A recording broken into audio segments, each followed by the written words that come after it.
who is also the Deputy Foreign Relations Secretary of the party. Then you have Aji Amsek, who is the Deputy Party Leader and Secretary General of the United Democratic Party. Then you have Auntie Amanda Oyabo, who is the NPP proper, National Party President. Yes, from there you have Uncle Lare Sise, who is an astute Gambian, very well respected internationally, and a member of the United Democratic Party senior cohort. You also have Honorable Yakumba Jete, who is a solicitor of the Supreme Court of barrister and solicitor of the Supreme Court of the Gambia, and also you've got Uncle Mansandau, chairman of Banjul region for the party. You also have Jatu, who is a member of the female wing and a member of the national executive, and Haji Swane, who is the national president. And on their behalf and on my behalf, I welcome you all to another press conference we are holding here today at the Manjai Bureau. We are honored by your presence and the presence of our national executive and party leadership and all members of the party who are here and continue to steer our party with dedication and vision. We also extend our appreciation to the media for responding to our invitation.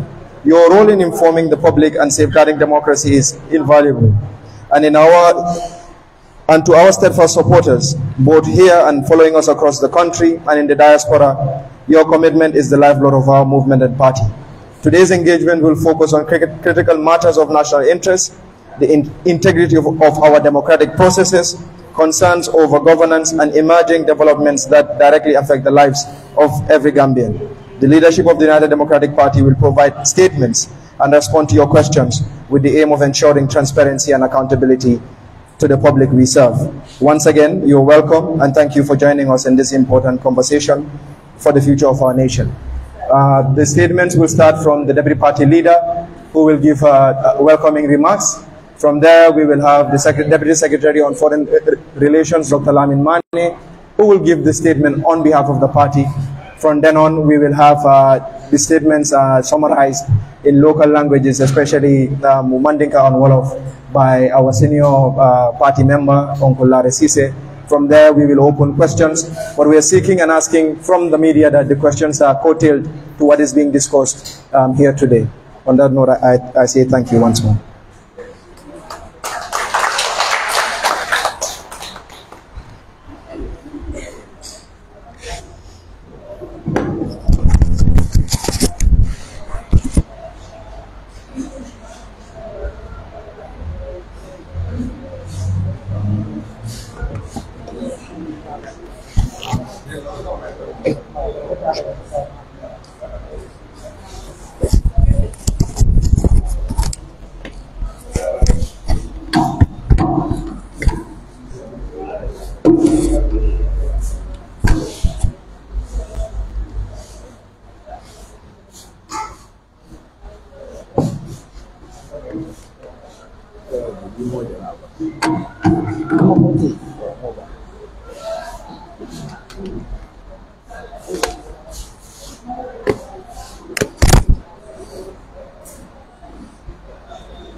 Good afternoon to all of you.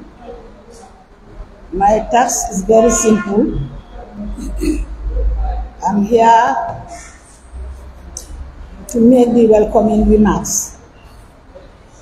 The National President of the United Democratic Party, executive members, media houses here present, it is my greatest honor to be with you here today.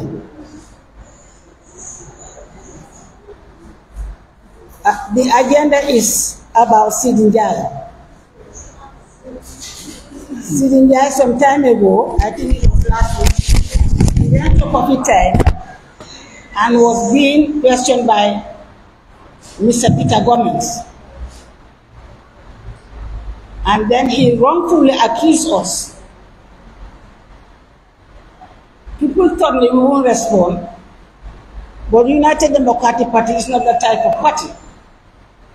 We will respond when the time comes. And today is the time. We are going to respond accordingly.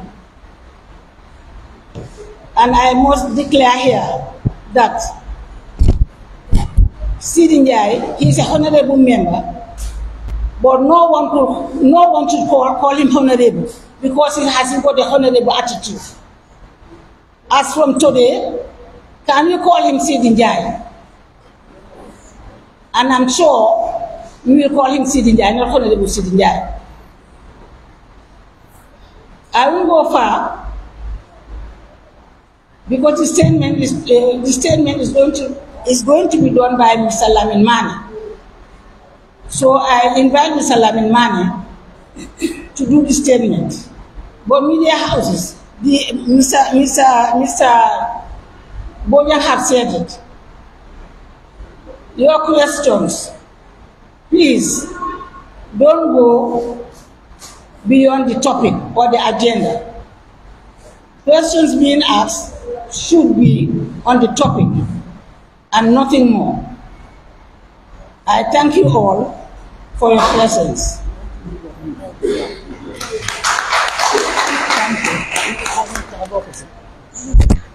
Now I hand you over to Mr. Lamin Mane.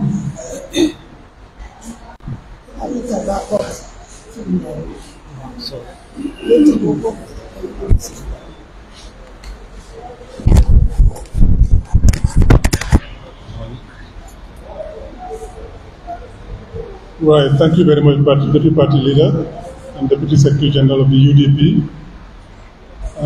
Before thanking the press, I would like to take the opportunity to express our appreciation to all the members of the senior management of the party here present.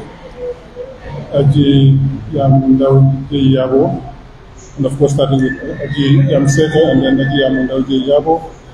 We have Zainab Ghanim, Binta Toure, Larry Sise, Aji Yakumba Jaite, our brother Mansandau from Banjul, Joko and Aji, and all the members, Fatujane, everybody in this hall. We say thank you to you all for honoring our invitation. To the media fraternity, we say to you thank you as usual. Anytime we call you to a press conference, you are present in large numbers and you're here with us to accompany us.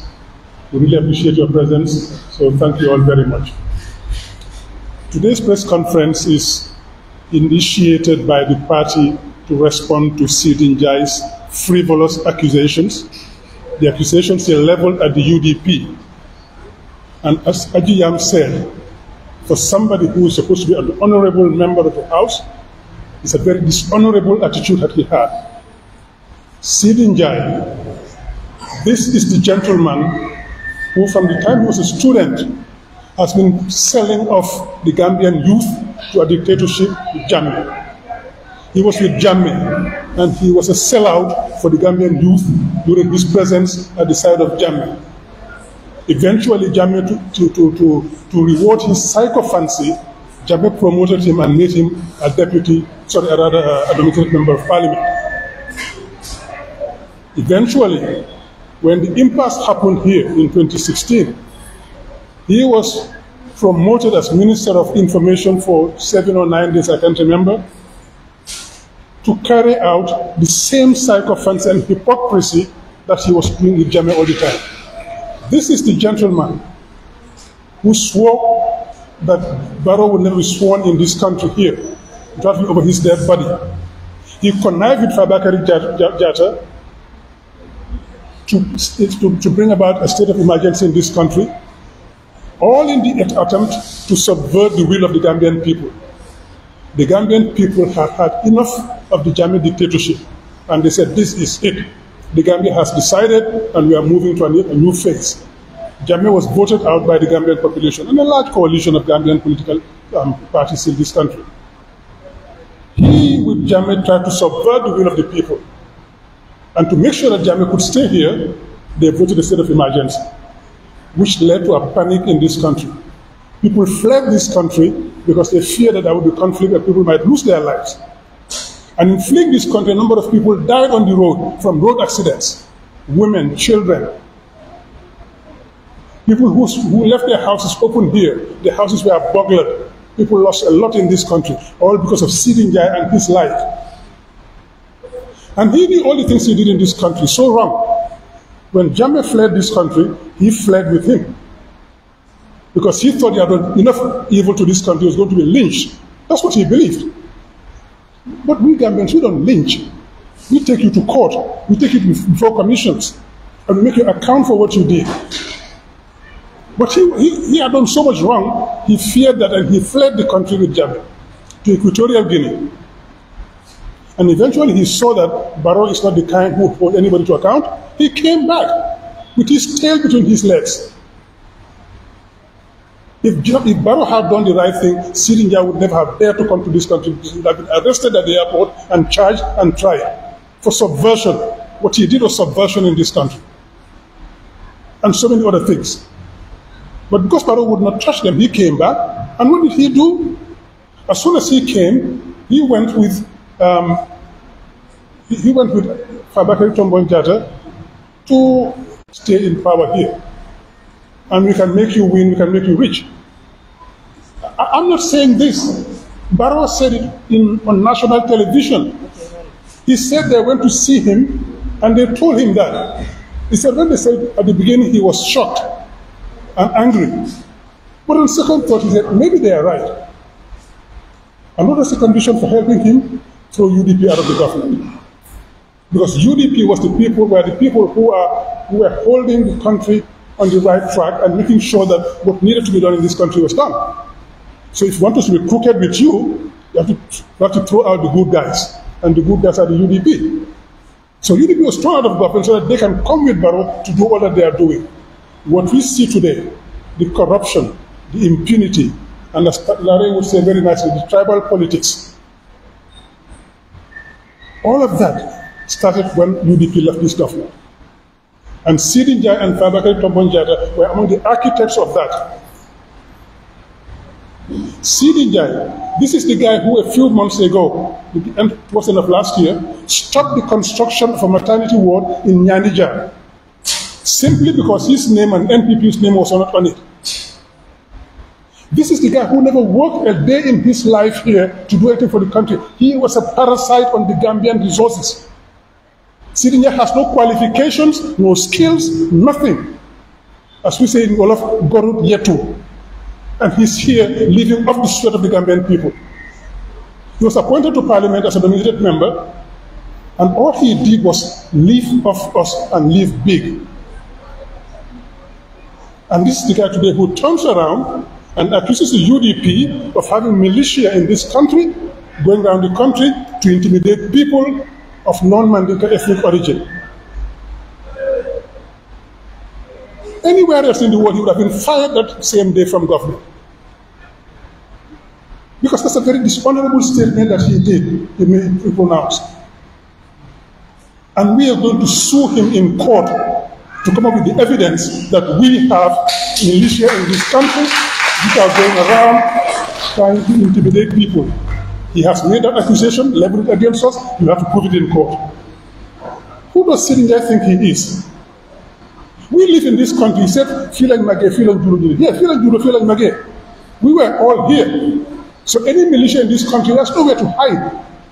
And if UDP had militia in this country, Țirinjai and co would have been very happy. Because then they would arrest those people and disband the UDP for having set up a militia in this country. That's what they wanted. That's what they wanted 2 years ago when the PRU officers were killed. PRU officers were killed here, 2 gentlemen and a lady was seriously injured. We as UDP immediately denounced it and said we must find the culprits and bring them to court. What did the government do? They immediately sent out this spokesperson, Sankare, to accuse us UDP of having been behind the killing of those gentlemen. He said the people involved got the money in a mosque in this country, and the money was shared between them, and that the government had laid hands on part of that money. He said that that guy was a member of the UDP, he was present at the UDP rally, and he was the host of 𝒂𝒄𝒄𝒏𝒆𝒍 in the Kama Area Council. they had set up something to frame us, to make us responsible for a killing that has absolutely nothing to do with us. Nothing. And they are the ones who should tell us who got killed. And they have framed a young man when they could not frame us. They framed a young man who is languishing in jail today. And they cannot even prove that case. The objective then was again to tarnish the image of the UDP, have people arrested, and have the party disbanded. Because they know that they cannot win free, fair, and transparent elections in this country anymore. They know that. And they are scared out of their wits that if UDP wins, or rather when UDP wins, it's not if, when UDP wins, they will be called to book. And they know that they cannot win elections. They know that they cannot buy the elections anymore. They know that they cannot intimidate people into voting for them.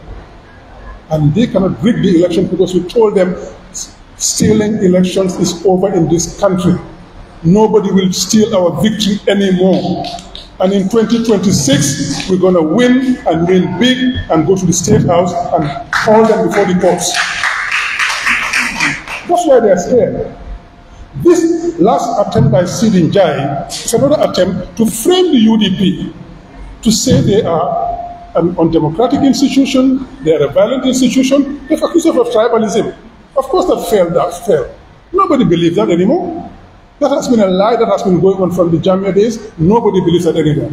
Nobody believes that UDP is a tribalist party. But they did in 2021. They went out there, they moved by force, and all of them went out there to accuse us of being a tribalist party, that we will throw people out of this country who are not Mandinka when we win. How on earth can anybody think like that? Who is UDP to throw our Gambians out of the Gambia? The Mandinka, the Fula, the Jola, the Sarahole, the Serial, the Akura, everybody in this country, anybody who is Gambian is Gambian.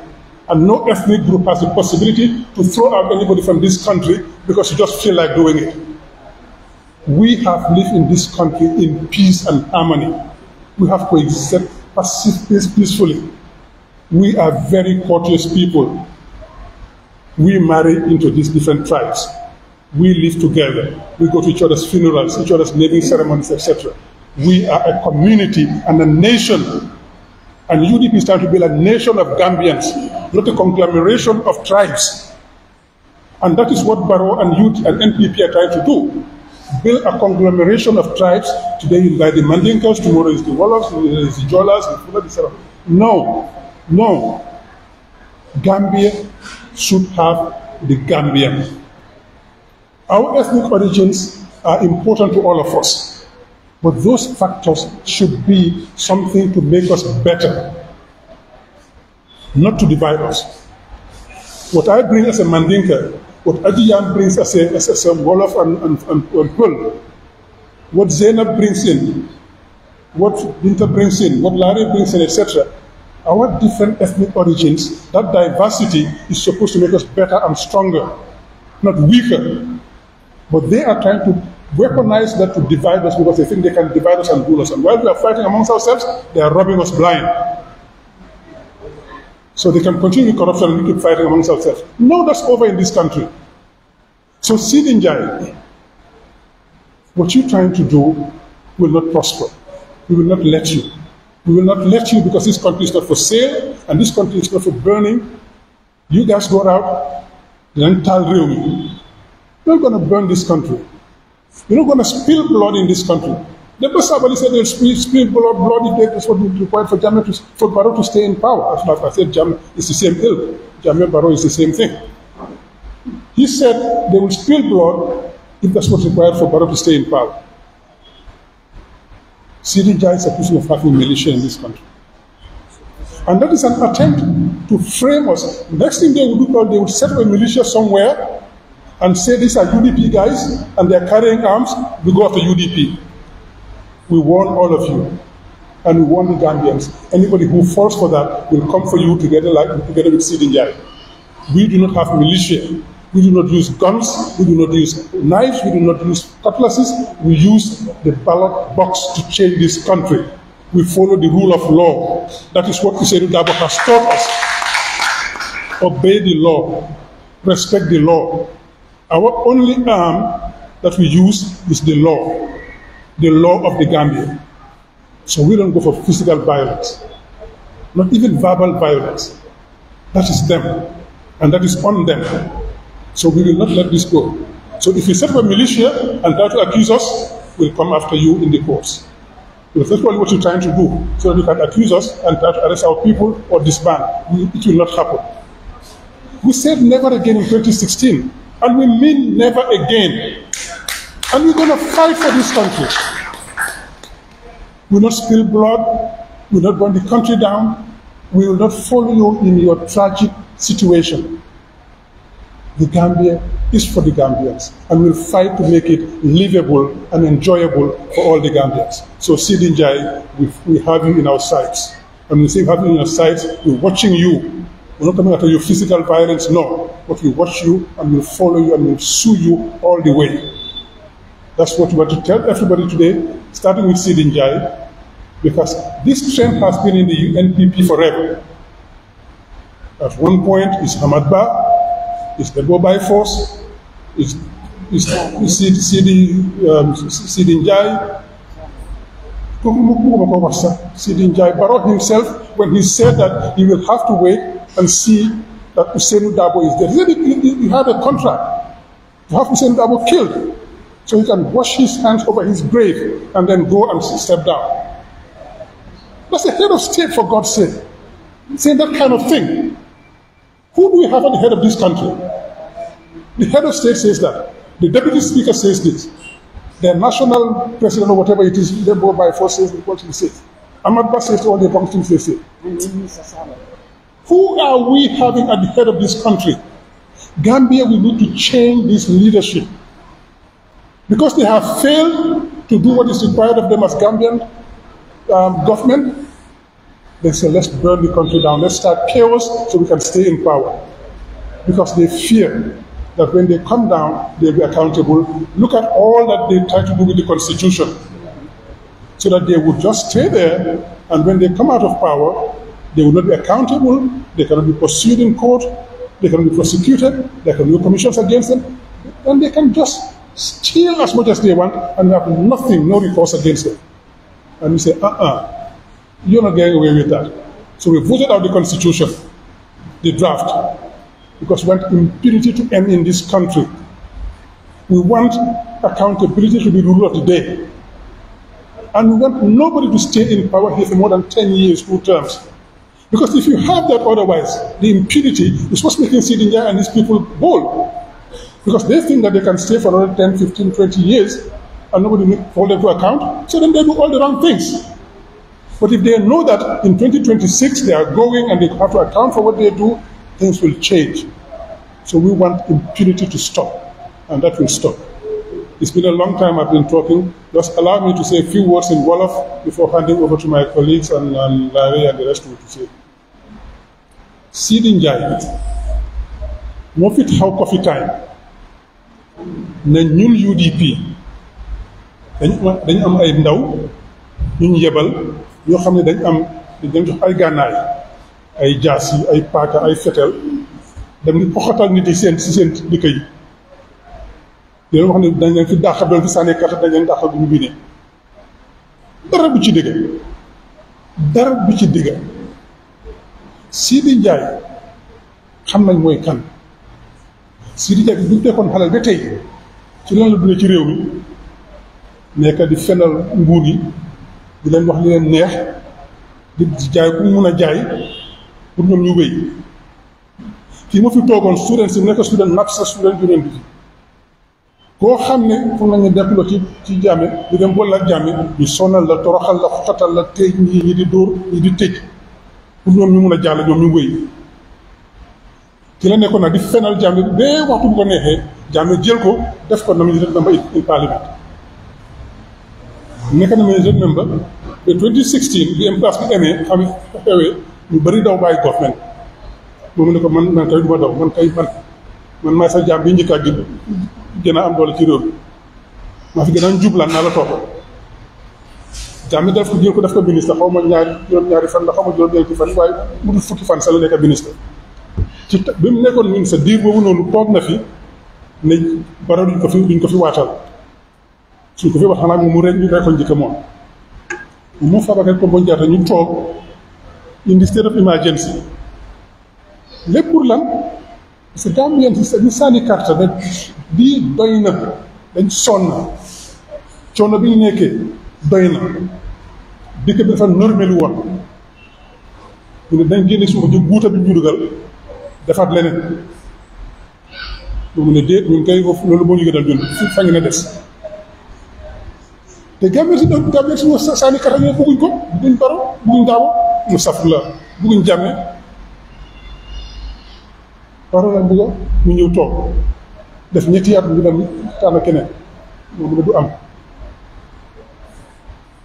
bu ñu defee state of emergency bi fii ñu bëri tiit na nga xam ne léegi de moom dinañ jàpp fii xeex na am deret na tuur ñu bëri daw bàyyi dëkk bi borom kër yi yónnee seen jabar yi seen doom yi leen daw leen man kenn mun naa toppatoo sama bopp waaye soo fekkee dafaa jafe ñu ni seen jabar yi seen doom yi ñu dem ci dex gi ñu dem Sénégal ñu dem Guinée Bissau fu nekk lañ def pour ñu mun a rawale seen njaboot yi ci rawale googu nag ñu bëri am nañ ci accident ñii dee ci jigéen ñi dee nañ ci seen doom yi dee nañ ci ñu fi bàyyi woon seen kër yi toj nañ seen kër seen gannaaw yaakaar nañ lu bëri ci réew mi lépp pour lan ndig Sidi Ndiaye ak ñu mel ni moom moo def loolu yëpp ci réew mi fii faate xeju fi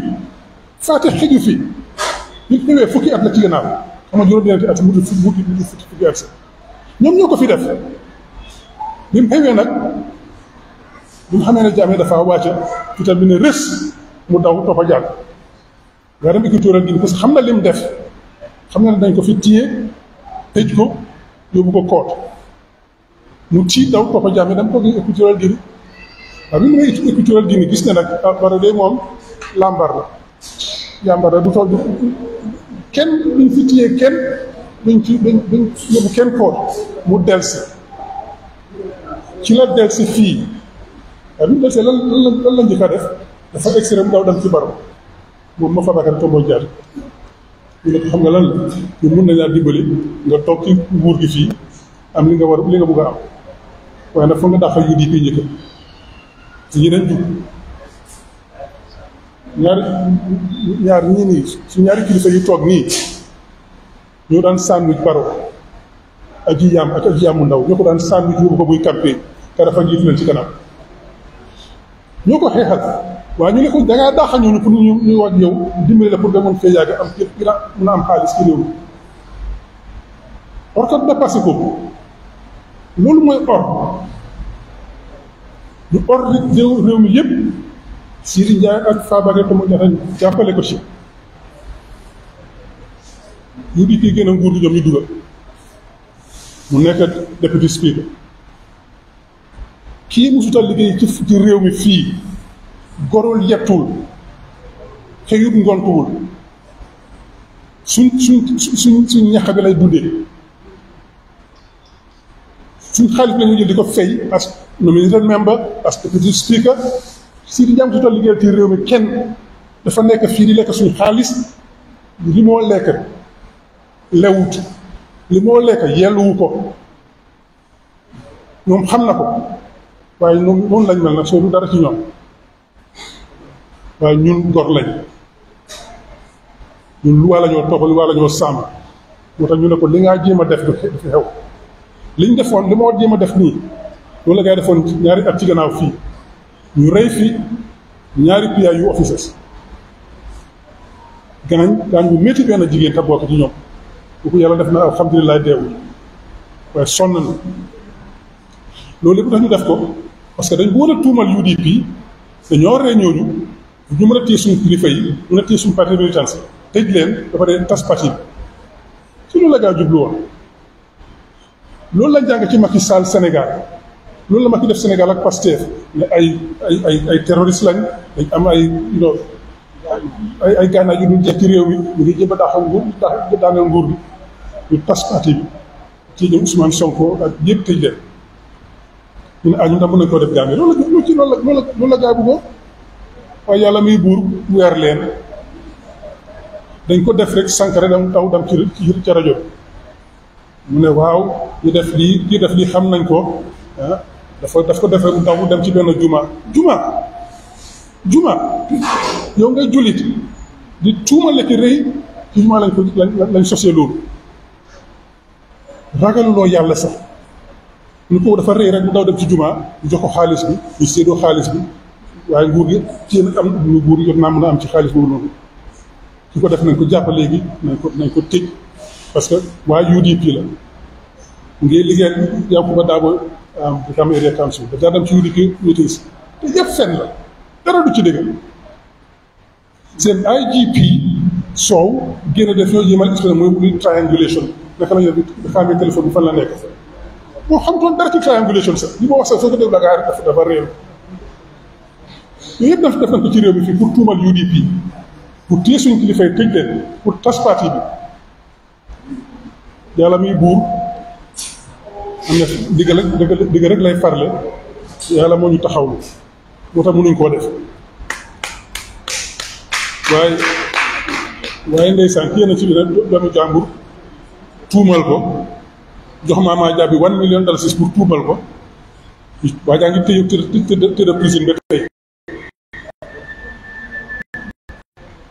te lu tam na jeex waaye lii xew yëpp lan moo ci nekk because njaaxare moo leen jàpp ci liñ nekk xam nañ ne du yoon du digg ñu jaaxle nag bu fii ceeñee ñoom dinañ am pour taxaw yelloo liñ wax ñu liñ doon def loolu moo leen tiitloo te xam nañ ne ñoom mënatuñoo gagné élection ci réew mi fii xam nañ ko free élection boo xam ne dafa jub boo xam ne dafa leer mënu koo gagné ci réew mi fii because 2021 ñun ñoo gagné ñu sàcc ko ñu bëgg a génn Ousseynou ne bu leen génn nañ toxal waaye dañ dem court ñu dem court gars yi sànni suñu kees bi ñu ne 2026 loolu du fi amati kenn du sàcc suñu élection te duñ dem Supreme Court dañoo win ñu dem State House yóbbu Ousseynou Dabo State House loolu moo leen tiitloo moo jël seen fit parce que xam nañ bu xewee kenn ci gars yi xamoon naka Cissé fu naa Ibrahima Cissé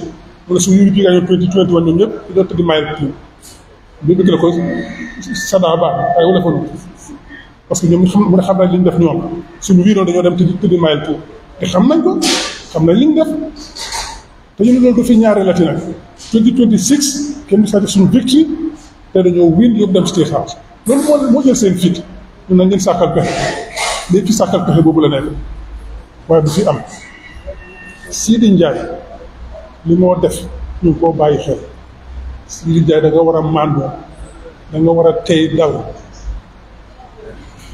fen du la yóbbu fenn dëgg mooy mujj ci réew mi te duñ la bàyyi nga taal réew mi duñ leen bàyyi ngeen def ko te ma sax dañ tuur deret duñ fi tuur deret adama ba dañ def rey Ousseynou Dabo ñu sax suul ko du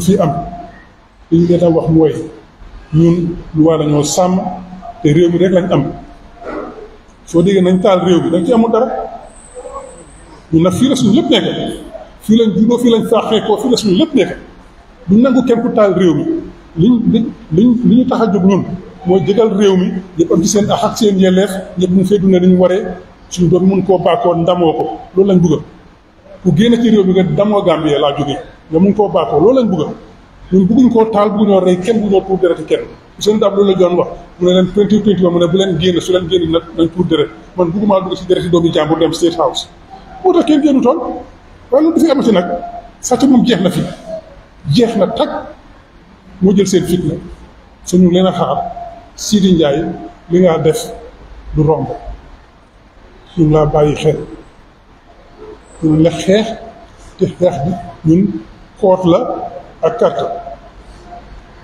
waaye di nga dem dal laa yokk nag indi koot ñu leen la gërëm di leen sant bu baax ci seen dégluwaay bi ak seen teewaay bi fii ñu leen la jërëjëf yal na leen yàlla fay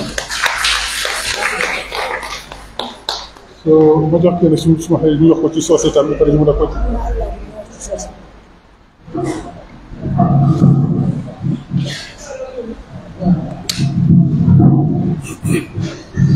Thank you very much, Mr. Nane, for the great response and fitting response to Sidi Ndiaye's confounded accusations. I'll pass over to Uncle Larry to summarize in Mandinka. Thank you. Thank you, Yakumba. Thank you, Lamimane, and thank you, members of the press, for coming. Teve memfola Lamimane majawale alba moelale ba le dol kala TikTok dal samui I meant for ba sutian bila ba sutian la nyame wala mun ko Sirinjaye kumala for coffee time with Peter Gomez. Ako UDP molde soto ye kele joral di menula pour kata flol nin well ako pour kata siol men ya lompe manke manding ko kate noma ka je ko kana karte o fay first of all karte 5 months ago ito lebe mol register ka ni ta dulal ko tare ni bay ko UDP le famal di teramal ni murol di molla puritana carte o fa Sidi Njai la okumu lafta aliye muro aliyan hakilo murundi ko 2016 Sidi Njai le lota jama ko kabriya jamme president elect Barrow kumane ka tentu ka jay ay election o mewi Sidi Njai le lota ko wote kela Barote kalindi la nyum bampoka nabe kalindi la fama be kalindi la te solo le Sidi Njai le o video lu je Sidi Njai o fo dalilo men kama wala mundi ay tiñaro men ke ya jamme la wato ka fondinke wol kayle ya jamme a lonko nimman sakunda nata membe loi tamandila ko Sidi Njai mu because I owe make Bampola Luato, Ikapole treason. Treason mumuneti. Kabanko jahasika bed, Nyokonoka bed, Sipasaka betina. Sidi Njai Namta Tarla Bunja or Tamana Natarla, Deputy Speaker of the House. Debuka Honorable Sidi Njai Leo, Kabrin Pol Yelemata, Ayebori. Atata ya ani ablata ya jameno tata editorial tabra jibe pol ten kunta aje ko barote ku kala ila pol to amurtan ala murona ala hakilo murunde ko de to 2017 2018 Sidi Njai londi ta men foje abukake kuma be ala nga hakilo to 2017-18 abe loi sol akabule jo fentabu dol ka fo fan abukala loi sol jo ndema wo do ngame londro wala dulale be ko sarro ni ka fo je ko Sidi Njai ko ndema lo molke la ko nyol to la ni mo kunda abe loi sol lawo amam tenso idunta arama baroko President Barrow fole lota ko Sidi Njai ni faba tan tombom tata kanne ko silaka natra pa be senda banala mol bayla no sa so President famale o kodi yo anata na Usain nyol bay ay jumal la katan da fan Sidi Njai ni faba kari tombon jata ay wala katan da fan ame katan da fan na dro loi bu koto ay palaso men dila bibi nim Adama Barrow tije vice president la nim vice president tije speaker la nim speaker tije ngamira chief justice o deputy speaker so ay banko di ñul la president Barrow ay banko di ñul la wokola Sidi Njai la kumu ala muronde president Barrow fa la kuma kilinta même fa mammi ako mol nyante hakilo tulal because at school okay no more wow kawato I can do some bad things nawolon ne dictator le kawato but in nanying never again mantra ngamira president Barrow na la mol kanina wala akasi kuja okay no more wo bota je demba sabali nana ako itol pareta ka yelo bom adama baroy pour adama baroy tu sirawni ko adama baroy yo demba baro demba baro sa fa fan demba baro demba sabali yo den Sidi Njai tata West Coast Sidi Njai la ta West Coast alina hakilo murundi koma ko Rwanda ye keleba men soto Rwanda fo mo wuli keme say fata ji mo killing wala wulta tata radio station auto ako putulbe tutzil nyol fata tutzil wulita ifana kula ta putul no ye Rwanda jan ya bele tinya ko botaje Burundi the same butu tutsi problem ye Burundi fanan jan ko botaje Central African Republic ate si faram fansen dikilimu ye jebe jan ko botaje DR Congo hanabi ndonga ye si faram fansen do dum je auto fanan be jan mbade ngol ni ajam benyilu bal hakilo bulan la ñul pareta ñi banko jan la baralin kan so e banko jan banku dingul aflalem mo amandingalem ba asrualem ba ajolalem ba sarawle gambiano pe kana son yimmoli la interest ka yenna banko jan dalilo me ati ne pareta ñi banko jan yalon ka diamu ñi platform molto ibe corruption o men na ya lon be tiñaro men na ya lon andu ya lon ne ko nga lon ne be tiñaro men yalon ni sunu ya lon ko fentio ya lon ne ikam suñale na kutinule atem talaba mbe o situation le to ni lafta ni banko janela at any cost because il lafta tula sembo etudu nkana song yenna banko jan nkana song mandinka fula jola sarahule wolof manjago sion men bebe ni banko ka nkana song ni mo kunta yen mul takinyol ni en kumul takinyol le to le gagner il afta men na niake to le go benefice o soto mbukala fika mol to fo dulal to tare bari nal hakilo ba ma fam mama kande ne ya fa la congress ko som ako bolka fo politician le benim banko jan ako maybe that is true bari même fa nambe banko janila wala mu IEC ka election o conduct nyam ali la moy jela UDP manke banko janila kafati UDP lonnal le bije UDP katama luwale UDP katama silol UDP katama tonya nimmol walla fo dodo moy because he mantling iben na banko kasara kanne ko di wala ko iben na banko kasara kanne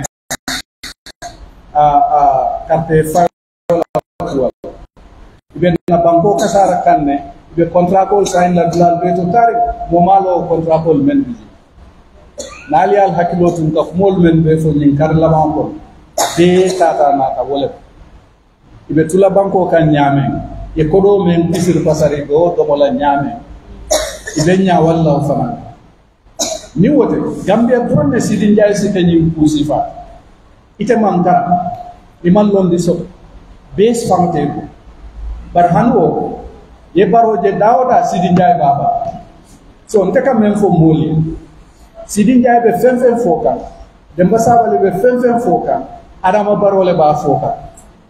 Let us hold Adama Barrow accountable for the actions and words of this. Na Adama Barrow muta na karteo pani na boyimi na itanda la bo itanda nyim banko dimul le tam nyim banko dimul mo million fulani fenna ite kilina fo nyim mol men sote bala men ya lon ko ni pareta yeta yenneng wala yen kumul takinyola e fitino nyor banko mbeko mo kuntula dama alkana song wolmo men de la moyka alkana song ni molia ayal diamundi ye fero di alla e kale ko alke militiati ale UDP tu alkana song because no keda bital no male ko bité no manya yalo mol diam ta jan Sidin Jai, I need information of Bondi Dam and fire. Kata Maketonya. I fabrication all. Fabrication all muneti mira to ite mo tu bino nyame fry problem also to eta yo. And afonyi ne kama ko kute polaji. Afonyi ne kama fana ni ensamba kiti yote muta. Because kiti mol bunna manza kunda.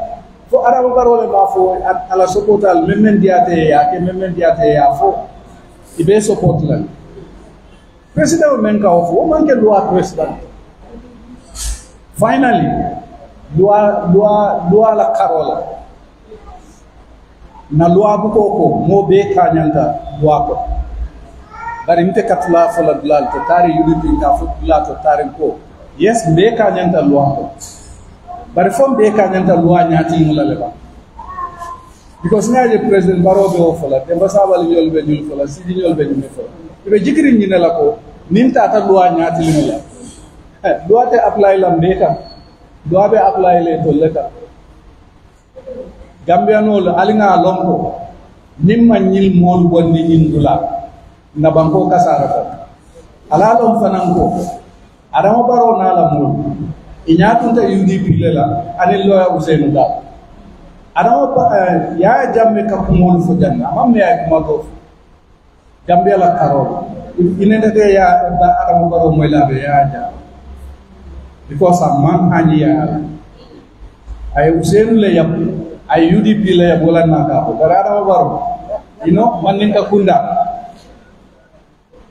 kunda nyabondo ka kijel momo en nakko momo yalo nako ndol do ulla wato men nan nin ko le ketan ka fala na ka boko ko sate bantala ngata nyo nyabo UDP ni Adama Barrow Gambia nol ni Adama Barrow be nyo nyabo ni la 2026 because nga fonfon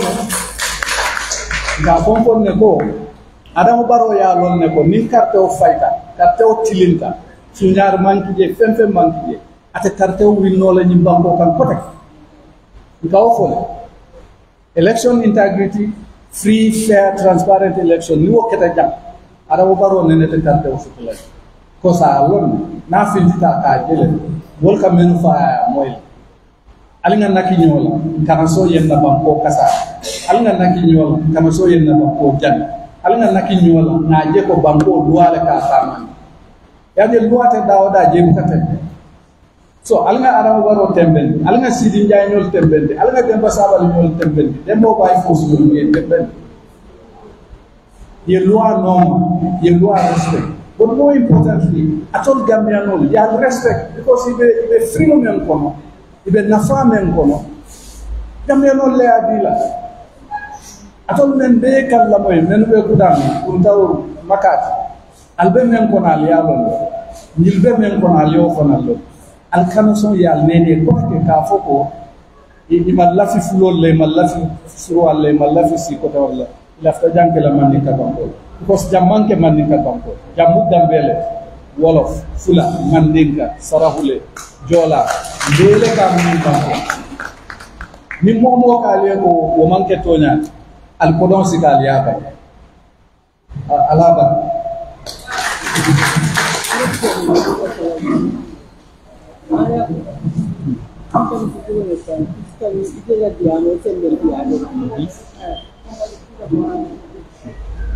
Male ni nuyu di leen santal leen gërëm soo gisee ma dox ma waxuma waruma wax sax waruma wax waaye di kii wax Sidi Njie Fabakary Tombong Jatta benn bés lay ñëw Fajara Abuba Adama gi Fajara man lay fa fekka kera juma moo fa nekk juma jaane protocole boo di timis ñëwul dee tànde boo di timis man aja yaamu ndaw yaabu man lay fa fekka ñoo dur saanoom ñoo ànda ñoom ñetta maa leen fekk ñu toog ni si boori Facebook ate boobu mel ni ay almudu yu toog noonu laa dugga rek dur saane dugga fekk ma mu na ma anti yaam da ma ne mu na ma gis nga Fabakary ak Sidi Njie ñoo toog nii ma ne ko mu na ma gis nga man de lii laay liggéey damaa dem di leen indi si parti bi mu ne ko loolee soo ko defee baax na dem indi leen waaye PRC nga indi leen si parti ma ne ko loolu de moom starting bu rafet la kere juma ne duñ duga parce que amul appointment tay su Sidi Ndiaye bokkoon na Adama Barrow dinañ leen def loolu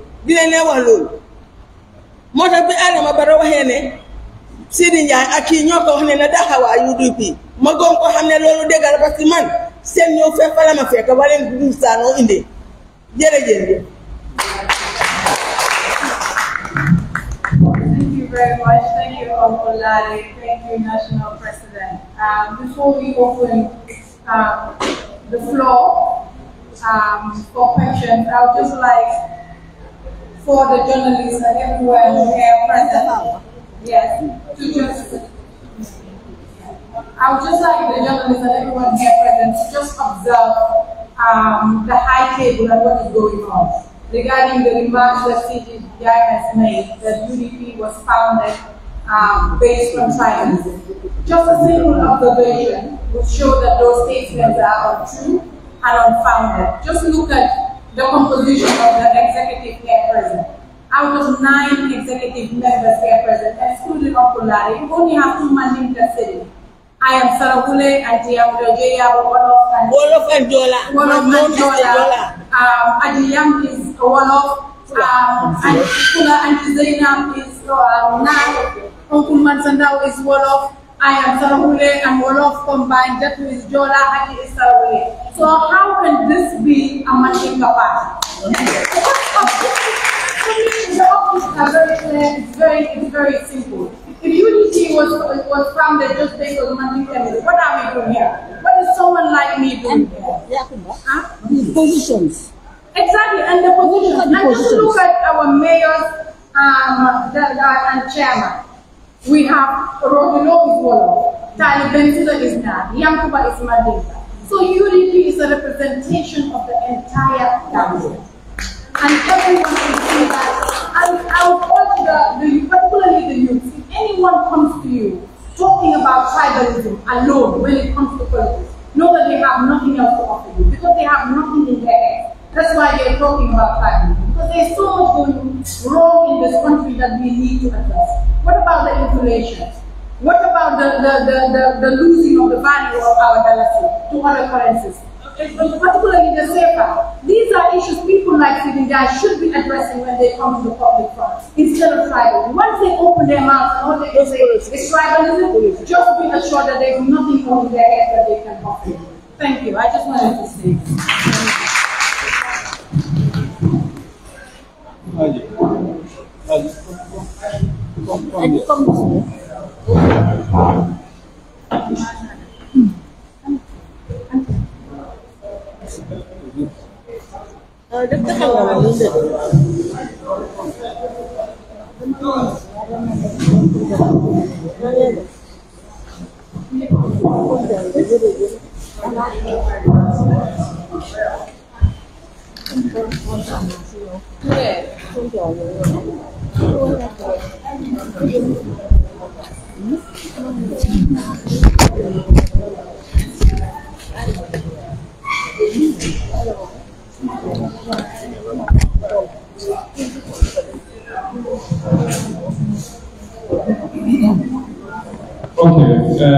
on jarama musidɗan fulɓe ɓe wandanta kamɓe kadi wonanɗo kibaɓeji nder alquran o press conference ɗo no anani ɗum andino balɗe yawtunoɗe ɓawo sénare Sidi Ndiaye wandanta ko kanko woni deputy speaker sunu député ko kanko kadi woni deputy spokesperson National People's Party o yahno coffee time with Peter Gomez, West Coast Radio 92.4.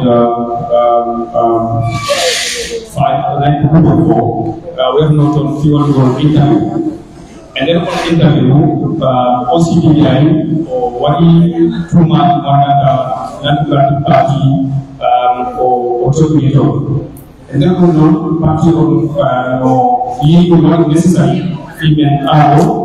Lakina Sidi Ndiaye ko haali kon sonata fangol parti o ɗiɗo haalaji ɗo ko haalaji waɗi ɗo islam ɓe jaw haalaji mo waɗanta o waaway addande ɓen fitna e leydi ɗum noon no ɓe andi tawi taw ko parti loi ko parti mo andata ko jumale ganda ko ko be andi ko ko ni yori sala am ko jungo yube na ona e fitna ko ala funo nambe e tariqa sidi jay comme halo no ali no sidi jay me andi no ko NDRC bonno bonno e subiti do ngi as benete member e wati ala jamme ila la jamme on wati wata am 2016 December 1st ya jamme yani ila mo yanno cabinet mako ko dogi ko sidi jay pedino don ha do di place manata ko place minister manata woni minister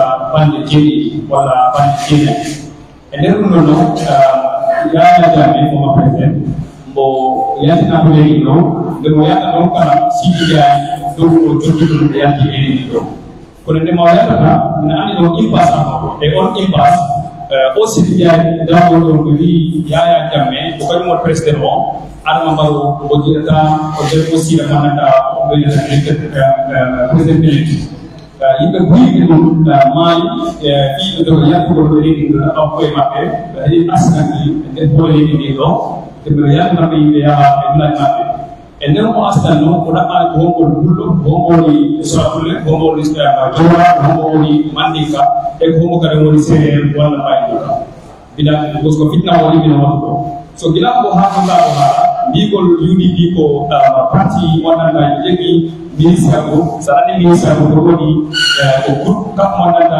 UDP de jogui kam ministraɓe e joni jorana wonɗanɗa ko e waɗa ɗum ɓe jaha yimɓe mo haali ɗo leɗɗi wonde ni fulɓe e kala sababuleɓe e kala joraɓe jorobɓe ɓiɓɓe jahaɓe huɗɗinaɓe leynaɓe ɓe mbaɗaɗo kaydi carte voté e gandelo o innani hoɓen ko ɓe yi fulɓe sandare no UDP kon yatumano haali ɗo oɗo jolɗe koɓe joɗɗo ɗo ko sécurité régon ɗo joni sa yi on ɗon parti manata ko fulɓe woni heede yeeso makko ko fulɓe jogui karto ko fulɓe won honde ɗum ko sa yayi ko ba e baaji e tunkara ko ɓeyi tawatade place ji UDP ko honde on façon parti ɗo immata o huɗɗina yimɓe ɗo yiya ɗo ɓen ɗon ɓe waɗa ko kaydiji monnata ko ɗo kaydiji wote so ɓe dañi oɗo tumaji ɗo ko tumaji mbaɗi ko sahara tumaji mbaɗata ko ma parti o ƴitta ɗum darde on ɗo darde ɗo ko woni ɓe waɗat suusidi jaayi ɓe waɗa ɗum suka koor ɗi waɗa proof ne UDP gonga gonga ɓe jogui parti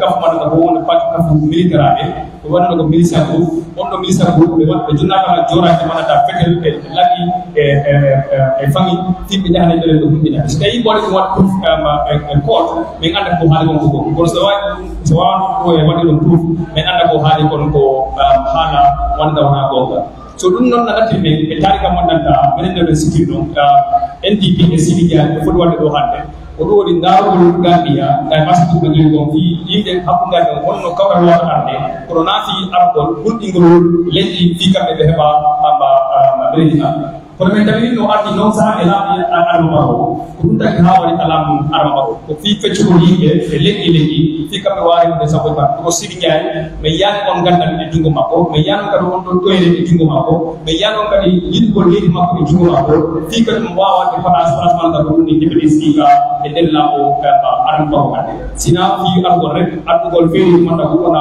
feccude yimɓe e leƴƴi kamɓe ɗo wawi sappo e maɓɓe ko on noon kapa so produit noon ɗo waɗɗo 2021 enen miɗɗanno embol bay bos o darnon ɗo o mbiɗo parti goɗo ɗonɗa won fatti UDP si ɓe eɓiɗo laamu wandata fulɓe ɓe e jonaɓe ɓe sarakulle ɓe sénére ɓe ɓe o yini ɓe ɓe ɗoɗoɓe ɗon kaba dolle maɓɓe ɗe fi ɓe yetta ɓe Gambia ɗo ɓeɗen andi ɗum ɗo fof wona goɗa kono sa yi tampereji mannata ko ɗum min jogui golleɗe ɗi hannde no wani tampereji 2021 oɗo konngol mannata ɗimɗo bay bos ko ɗum ɗo haalno leñade ko hulɓiniɓe ɓe ɓe rokki andude walla ɓe rokki faama ɓe kakkila hongo walla hoɗum taki neɗɗo no waɗa laamu walla ɗum taki neɗɗo no waɗa laamu fiɓe joɗo sa yi hannde gurnaɗo seyi ko fiɗi ɗon konngol kono hannde sa yi eɗen ndawa Sidi Ndiaye e cote ko fi ko haali gon ko haala monnanta wona gonga ko haala monnanta wona fitna ko haala monnanta ko anni fi waɗugol ban ba UDP e hoore laamu e hoore leydi Gambia ɗo because Macky Sall ko façon ɗiɗo feere ɗi waɗi Sénégal ha Pastef ɗi waɗano ban ɓe be haali be kambe ko to parce que no parti o autorisade e fala adu fitna e Sénégal dum taki non ha yeso parti parce que e soka no ba e Sénégal ko dum takani Allah ko nyaami ko na ko soki yeso parce que ko no haydem ɓiɓɓe leydi Sénégal ɓe ɓe daɓi politique ko fii anden feereji e kala ande kala fuɗɗaɓe ɗo ko fewdo wotugo ɗum tagi Sénégal ɓe wawi yettude Macky Sall ɓe addi yimɓe mbatta woni Ousmane Sonko e Diomaye Faye ɓe yettudi a Pastef so minen kala yiɗi mbiɗo minen hooli ɗo kadi ɗi façon feereji Sidi Dia e Adama Barrow ko so nawol kono Adama Barrow hole mum hanno ɗo jande wutnoɗo o yi anko kanko Adama Barrow ko mako jiya ko seeduɗa ko maaya so maayi noon ɓe sukan ɗum kanko yaha o waɗa confirmé ɗum seeduɗa ko maayi ha ko sunna si wonma kanko Adama Barrow ɗo wawa jippude e président siwa kanko ɗum hanno kala ko haali jeppa sabani han ɗon ɗo ko jaraniɓe kamɓe fiɓe hippa ƴiƴam jiyaɗo Adama Barrow ɗo wona ɗo e laamu Ibrahima Silla han ɗon kala meeting monnana ɗum wonɗo dufu o wi UDP ɓeɗe fayi fi jahata leƴƴi wonanda ko ɗumɓe ɓe ɗiɗa leƴƴi fiɗɗo huɓinade so Sidi Dia ko kañum woni las facile yewɗo profita ko hannde ɓe jaten haalugol konngol ji ɗiɗum konngol ji ɗo ɓeɗe yiɗani kadi parti ɓeɗe yii ko konngol ganduɗa ɗi fotaka haalede e ɗum noon ɗi jarani parti o ɓe jahat fokkol fi waɗa challenge Sidi Dia waɗa pour case makko so ko feewgol summarise rek parti o darde ko jogi kon fi bafunga ɓe kala wawa andude yo mare mo wona kuñi mare soni ko xam mo kanu quelle press conference United Democratic Party UDP digala free ila free do ki ay kuruna ba sampa no free ina kata tunu parti tirani mane kai ibe jogi tenga 2025 ba faso no kesebe do August de faso Sidi Njai dibine nyani agani hadi kana nyemba tamana kana speaker deputy speaker aya hadi gamana batamana deputy speaker passing MP party ken Sidi Njai aya daga coffee time ada digamu ko no digamu ko no wonde ona han oda ni digamu ko to muti no ama makko to bande to muti no de ka digamu ko sangrante nyani ama digamu ko ay fitna sarana o ba dimani ko ako ani ke Sidi Njai parti de nga UDP ida hakati ngutur na nyille halle na tayi ko pay Sidi Njai aga dilengi deputy speaker na ado deputy spokesperson na MPP baro ma tabuna do di kyani koyi jambe pakatinga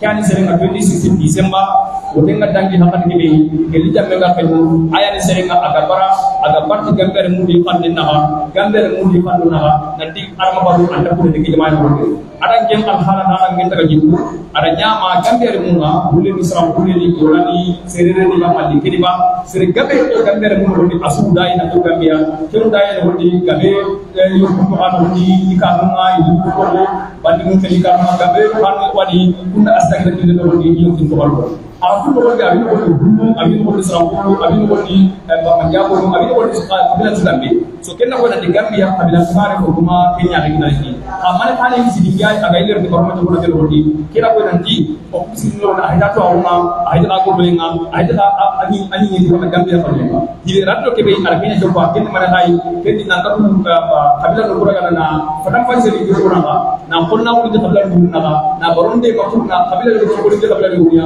ku de nanga so ta ni ko na be se be kita ke dalile ke na Sidi Njai ara ko pitay gel trimine ga kinya ke tapay gel ke dimay ara jabi ne kita de UDP ni parti nanti milisia group yang am group yang ma ana milisia am group mo ngene ko military ngara nyali ka honna no ma kere ya ga ma UDP ni kata kabila no Gambia be ko so ini di kabila no ko ado kabila no ko wolo mo ina di ko nangani nanti kata ko de kay ni ngara ni ma do de amati mo ko de ati kabila no so ngena ga kabila no ko kabila no UDP so algo parti ina de katia ina jubal won de katia be ko na bo kimba maraha ado ko be do wala kenna ko nanti keni diga me asara de nyana tumani tuma be UDP da hay nanti keni ko diga e bani keni diga me ay dibe ga jare nanti parti ga botuma na Sidi Njai na tonto ana kam ke kesi ana to mun ya mato mun su lu na ba ko mun ni sigira mudu boy do ko hibe do Gambia di ko ga ta wara be angana ke ko wara wa ko de na na sa president ajam daw ya ko deputy parti da ajam seka andaga ke ge di la resise andaga lamin mane andaga ma sandaw ya alle de ko jaju ko sarangulu ya kuma jaje sarangulu do jolan do serere dum al orbo kunya tawde malingo ni bane kunya no ma ke ken yudi bi kan ngona nani keme diversity nyana no mana keme kawan no ndela tabe tuna kanani Kenya na patika kama wapatibe gati UDP mtatu ngene sarangulu na kutembea Kenya na patika kama wapatibe gati hulu mtatu ngene UDP na hulu kutembea kambele kembe tomu akesuna kurna ndina sompa kelemberandi na mbambi ho halle kebe ga palo to ngene bedi anani harfu gati kambele mo na tabu chance kinia ina kutembea kambele kiani dalili ya UDP ga para aga kiani dalili wala press conference ni kurna kambele mo na kuna mati o dai basi Kenya no sembe mana o hada ndu ani bulle ken sara bulle ken manjabu ken malike kenya na ko sembe kita ken chepe konta ba ko sire sulo ko mena ba kuna konna ko do mena ba nan kam yike sa wudi na atso na ki hadu kyan dalile nga UDP aga yaru ngani to na sikira mun na Sidi Njai na daga kotuma boni impasse ba 2016 Sidi Njai apare na kemme impasse ala hina kenya kire ngani 2026 aga kenga nanya nkeda nke do sana ko ko anta bin anta kabila baga kabila no di kabila njona man ko gina lobe aga kembi laga nyana angana hinga raga nyi ki bega ni boninga anam batana aya ka na bilaga ni idinga na dusare nga anta tuni ha angana huwa de bega ni tonunga anam bataka ni aya ko fu angara wala maganya nga kembira ka tinga na so kyani da ko le barsan karu tu nay nanti ngal parti parti UDP akana ka hore excellency ali su da dabo ado di international security ko nan parti iskila de jay kurna Sidi Njai na de ngi kitenga kurana ka kesi ko mato ko ma dale panwa cultural dance alone. Cultural dance alone. You don't to for everything you want to do. Do more one day.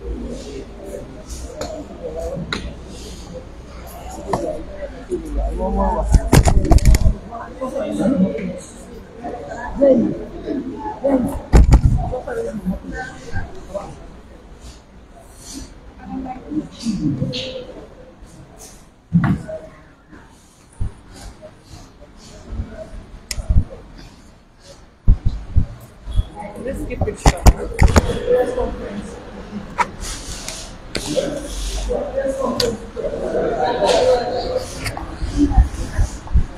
Can I?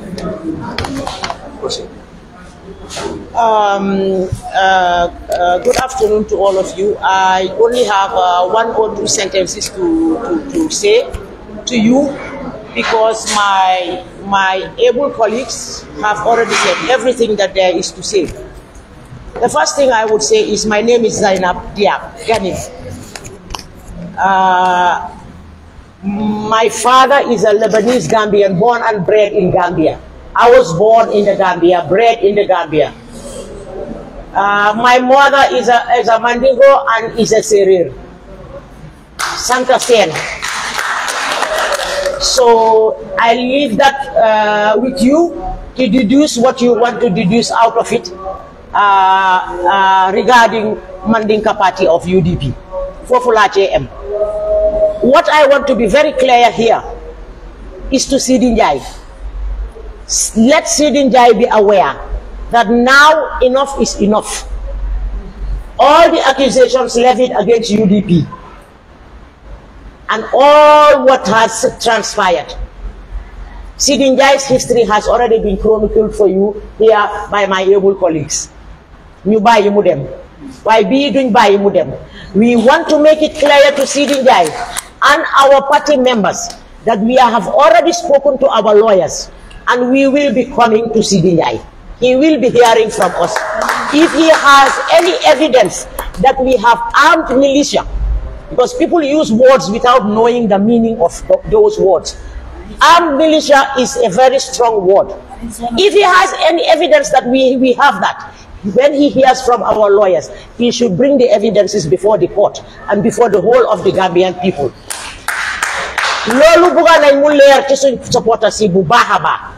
And one thing I want to say to CBI is, if he has an iota of decency in him, he would resign from his position as the Deputy Speaker of the National Assembly for coming out with such dangerous, irresponsible, and utterly untruthful statement in public on 𝒘𝒘𝒘𝒃𝒆 coffee time. This is all I want to say. Thank you very much. Nalia. No regular.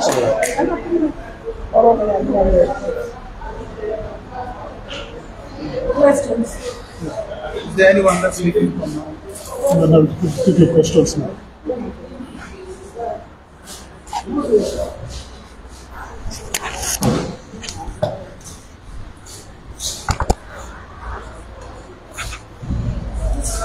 Thank you.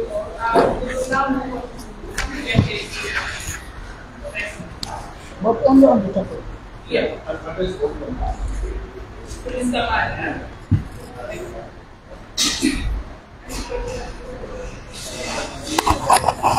All right. Let them identify themselves.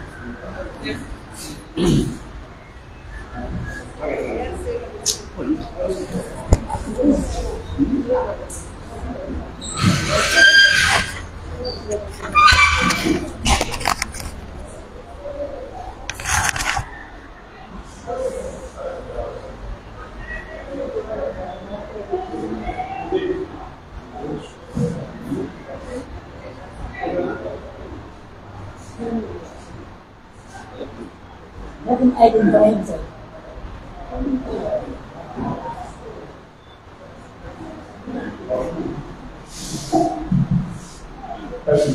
My name is from 𝒂𝒄𝒄𝒏. From? 𝒂𝒄𝒄𝒏. Okay. So my first flag, I guess I'm first if you go to Mr. Manu. So during your statement, you are talking about something like about so we just want to clarification because we are wasn't there. So we just want to clarification on that area. Yeah. Can I have that? Yes, thank you very much for that question, and that's very important. We have contacted our lawyers, and they will be filing a case against 𝒕𝒉𝒊𝒔 in court for baseless and frivolous accusations leveled at the UDP. And if he has any evidence that UDP has an armed militia, he'll have to adduce that evidence in court. Now, we will probably start with a cease and desist injunction to him. If he wants to cease and desist and apologize to the UDP, we probably will drop the case. If he doesn't, we're going to go ahead with a lawsuit against 𝒕𝒉𝒊𝒔. Because this has to stop. These fabrications and attempts to demonize the UDP must stop. Li ñoo wax rek mooy ñun contact na suñu lawyer si ba pare pour ñu yóbbu 𝒕𝒉𝒊𝒔 court. li mu wax su fekkee ne dëgg la ci moom nañ ko gis court nañ tase moom court mu génnee firindeem yi wax ñu ne lii moo tax ma ne am ngeen am militia fii lañ nekk ñii lii lañ yore ci ngaanaay nañu ko wax waaye xëy na mu def cease and desist njëkk su fekkee ne moom li mu wax xam na ne du dëgg mun naa génn ne jégal leen ma li ma wax du dëgg ñu bàyyi ko foofu noonu waaye su ko defut nañ dem moom court ñu déggali mu jox ñu évidence bi fan lañ amee militia fan lañ nekk ñan la ak ñoo xam ne fan lañ amee gànnaay gi soo des na ci mun nag su buggee jégalu bu jégalu waaye suñu laaj bi dañ ko wax kañ la war a jégalu suñu laaj si dañ ko wax loolu su jégalu ci waxtu boobu noonu nañ dem court so 𝒕𝒉𝒊𝒔 nga sa mbara kiitorel ne la loyal contact le foka ba aba tele bur sa na diatay ay finta ko ngam fo toñante al hekatu dia moy ba kar mo hada ba wanti mo ka fille to ga focus taw ay ina malu ya fo al hekatu ni ya mbolo sey ko banna na ma mbolo sey mi ta kiitorele ate firin ala cede akul ma ay soto ko to ngam wolle soto ngam millondi nga jorangol dila pour ka gambe ngol kele bil man ke mandi kolti ke ki jolta ay na yo tandinna court ba sun court sen sa joji court ba min fola so bare ton on loyal contact foga ba So we apologize. No, it's up to him if he wants to apologize. Because the legal procedure is we have a cease and desist injunction to him first, telling him that what you did is wrong. You have to cease doing that, and you have to desist from making any more false accusations against us. If he does that and apologizes, the case stops there. If he doesn't, then it goes to court. Because that's a new rule in the Gambia. You have to have a cease and desist force in cases of defamation libel. So you have to cease and desist. Cease from doing it and desist from repeating it. And apologize. If you do that, it's fine. We withdraw our case. If you don't, we go to court and you adduce your evidence. Okay? Anybody else? Aji?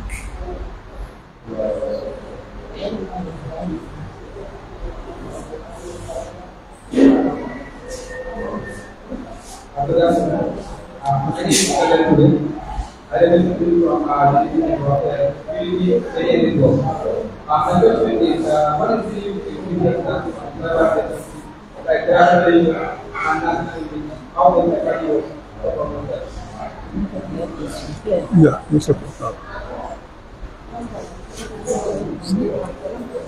Yeah, it's a bit outside the topic, but tribal politics is what characterizes this government. All they do is try to pitch one tribe against the other. That has been there for Barrow for years now. One day he would invite the Mandinkas and then the Wolofs, the Fullers, the Jolas, and what have you, the Sarahule. We say as a president, you should not be doing that. You can invite a village, a region, talk to them about the problems of the region, of the village, not tribal issues. We don't want a conglomeration of tribes in the Gambia. We are all proud of our tribes, and that's the way it should be. But above and beyond that, we are Gambians. And we want to grow the Gambian mentality, the Gambian civic space. So we all see ourselves above all as Gambians. Our tribes, our religions, our regions come in as additional factors for enriching us and for bringing in diversity and inclusion. Those should be factors that help us to grow and become better. We should not be using them to divide us. So a president swore to hold this country together and to observe and preserve the laws of the country and the Constitution. And the Constitution and the Freedom tells us we are one people, the Gambian people. And that's what we want our president to do for us. Grow that culture.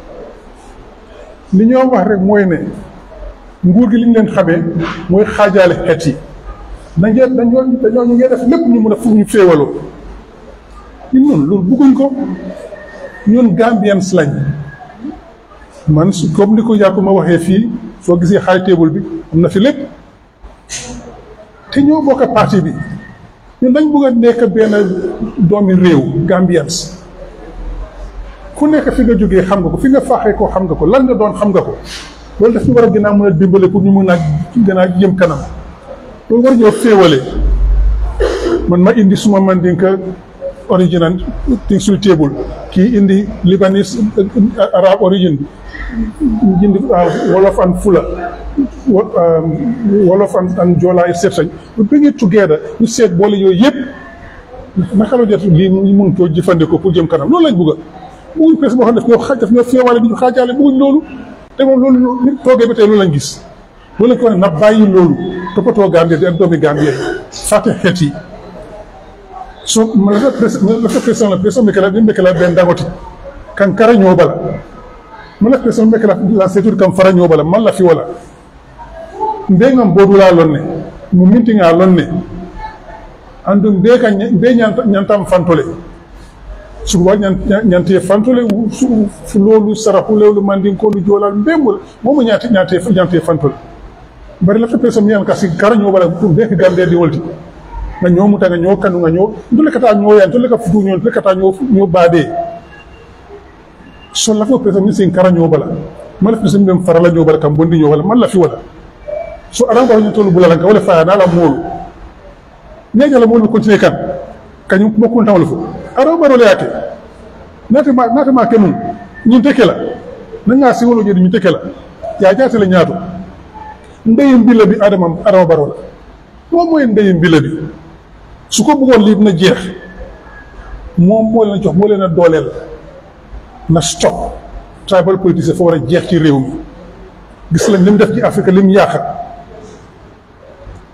man maa ngi woon Côte d'Ivoire juróom fukki at ak ñaar tribal politics moo tax ñu mujjee xeex seen diggante reyante ay fukki junne yi nit rey nañ ko fa ñu dañ mujjee génn Côte d'Ivoire ak ñëpp dem toogi Tunis ñëpp daw international organisation yëpp génn dem ñu dem Tunis maa ngi woon Tunis fukki at ak benn bi ko dañu daax a Côte d'Ivoire ci seen tribal politics yi ma dem Kenya gis nañ li fa xewoon diggante Kikuyu yi ak Luo yi ak Kalenjin yi gis nañ ko fa gis nañ ko Burundi gis nañ ko Rwanda ñun bëgguñ loolu Gambia fii dañ bëgg ñun ñëpp ñu nekk benn parce que ñoo bokkat ndey a baay ñooy séyante ñooy dem ci ngénte yi dem ci dëj yi loolu lañ bëgg ci réew mi société UDP comme ni ko kii waxee Yakuba yëpp fii ñëpp a fi nekk naa raw baro bàyyi loolu lañ ko wax waaye nag xam nañ ne du ko mën a bàyyi parce que noonu la mel soo li ci des ne fi mu nekk ci Gambien si la des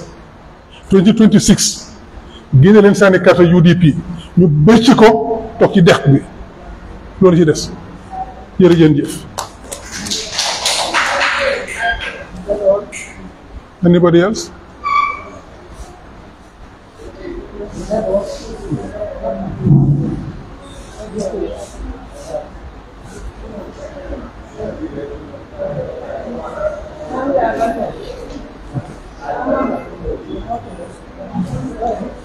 The fly introduce. Now we're going to hand over to the deputy party leader to close the remarks. Thank you.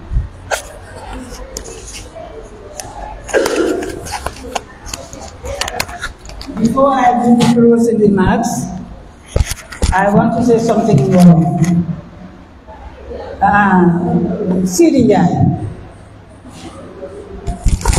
Sidi Njai, 2017, dama toog man fekk ko suma bunti kër mu toog suma bunti kër fi ma dégg kaane fi estate maa faa baa kay toog ñoo bokk fence waaye jubóowuñ mu toog suma bunti kër moom Sidi Njai benn yoon ñaar yoon ñetti yoon ñeenti yoon suma xale ne laaj ko lan la Sidi Njai def sa bunti kër ma dem na ko yow loo def suma bunti kër mu ne yaa mu ne naam mu ne ma bëgg ba yóbbu si oncle Sidi ma ne ko oncle Sidi waaw dama am moom waxtaan ma ne baax na dama bëggoon a xam lan la bëgga ma ko xëcci daabo ne ko Sidi Njai def la bëgg a gis xëcci daabo ne ko fekk ko kuutu bay 8:30 8:30 ñu dajee Sidi Njai kuutu ñu dem sa saali xëcci daabo fekk jabaram bi ñoo sali daabo ngi toog waaye sali génn bàyyi Sidi Njai ak man a xëcci daabo man a xëcci daabo Sidi Njai ne la bëgg a gis man li ko doon bëgg a gisee tax ma yóbbu ko mu ne xëcci daabo dama bëgg a ñëw UDP 2017 dama bëgg a ñëw UDP xëcci daabo seet ko ne ko Sidi du ma la tontu gisuma nga pare si sa kanam demal mu dem Ousseynou ooyatu ko ñëwatu après 3 weeks ñu gis ko sa Adama Barrow bon xëcci daabo maa ngi koo gërëm nañ ko bàyyi xel am na lu ko yàlla may xamoon na Sidi Njai doo UDP loolu laa bëggoon a aar rek nit ñi xam Sidi Njai ba mu fas nit la fu tool mu takk Sidi Njai maa ngi la advice 2020 is going to be pure UDP government doo fa takk parce que yàq nga ba pare doo fa takk bu ko woon nga amee waaye suñu government doo fa takk Sidi Njai li ma wax mooy I have to close it. Thank you very much, especially the media houses here present. It was a long period of statements.